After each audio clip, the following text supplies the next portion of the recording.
Welcome back. If you've just joined us, you're watching the news at 10 on Channels Television, coming to you live from Lagos. A reminder of our top stories. Finally, President Buhari submits list of 43 ministerial nominees to Senate. Lawmakers suspend recess to begin screening of prospective cabinet members tomorrow.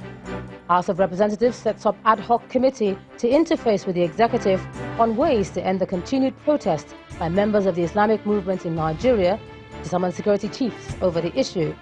CBN Monetary Policy Committee retains interest rates and other parameters as the Apex Bank announces plan to ban importation of milk, says Nigeria spends $1.5 billion bringing the product into the country. And former UK Foreign Secretary Boris Johnson is the country's next Prime Minister as Conservative Party members elect him as their new leader.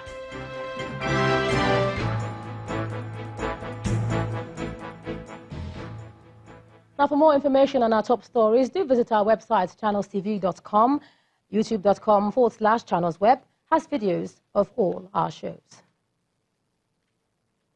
A case of robbery and murder has been opened in Johannesburg following the death of 17-year-old Nigerian student Chinonso Okoroji last weekend in Florida, the outskirts of Johannesburg.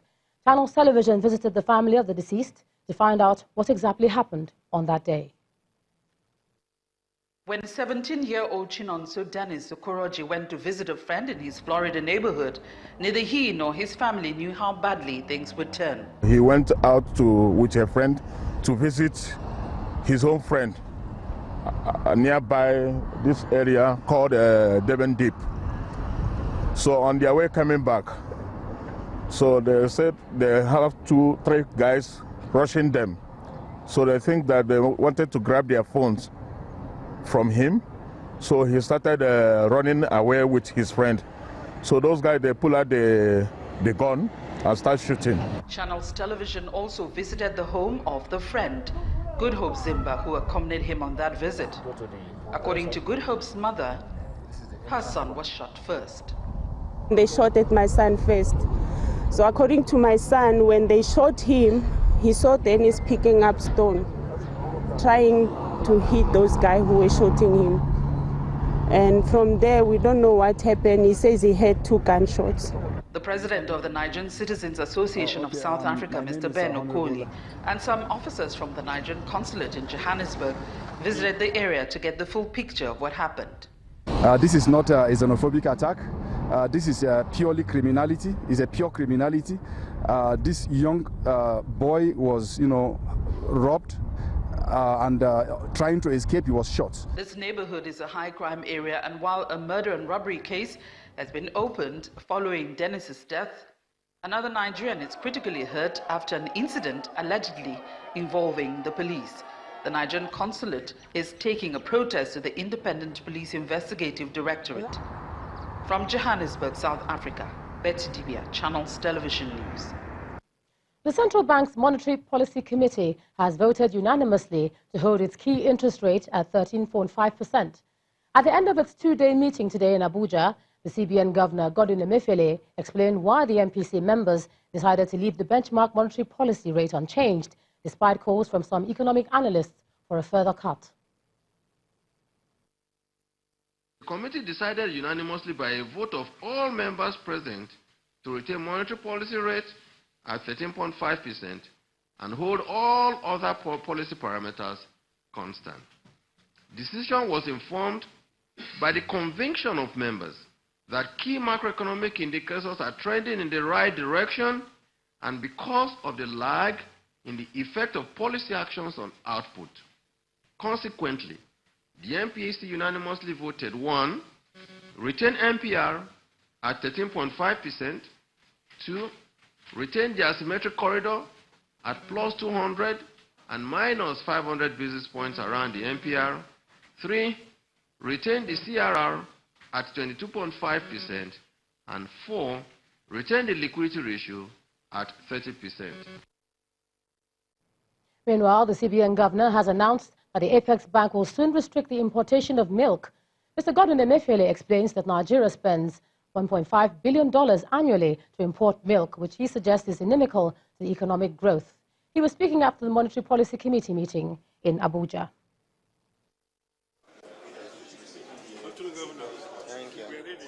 After 2 days of deliberations on key economic policies, members of the Monetary Policy Committee are on ground to reel out key decisions taken to make the nation's economy more viable. Mr. Godwin Emefiele gives a global perspective to how the global trade has impacted on the nation's domestic market. He thereafter calls for moderation in the inflation rate, as well as addressing cases of insecurity across the country, which has jacked up food prices. Although inflation moderated in June 2019, the continued pressure on prices continued to be associated with structural factors such as the high cost of electricity, transport and production inputs. The MPC, however, expects that with the commencement of the harvest season, food prices will taper further downwards. It thus, however, advised that the security challenges in some parts of the country should be addressed urgently to increase agricultural produce in order to sustain a downward trend in inflation. Other key considerations of the Monetary Policy Committee meeting includes the need to resuscitate moribund industries just before the full implementation of the African Continental Free Trade Agreement, as well as charges on diaspora remittances. The committee is also looking at restricting import of milk. For over 60 years, Nigeria has been importing milk. Today, the import of milk annually stands at between $1.2 to $1.5 billion. That is a very high import product into the country. Given that it is a product that we are convinced can be produced in the country and let's ask ourselves the question, what really does it take to produce milk? Get a cow and give the cow plenty of water to drink and let the cow eat a lot of grass, and the cow positioned in a place without roaming around, that cow gets fat and you can take milk out of it. As the Apex Bank plans to aggressively pursue its policies for the real sector, expectations are high that the promise of job creation and the revamp of local industries will materialize. To discuss the MPC's decision today, I'm now being joined on the news at 10 by the CEO, Financial Derivatives Company, Mr. Bismarck Rewane. Thanks a lot for joining us on the news at 10. We'll talk about the MPC, but let's start with this, plan to restrict the importation of milk, which may not be music to the ears of those in the dairy business. How do you see it? Well, 3 points were made. One is that 60 years without backward integration.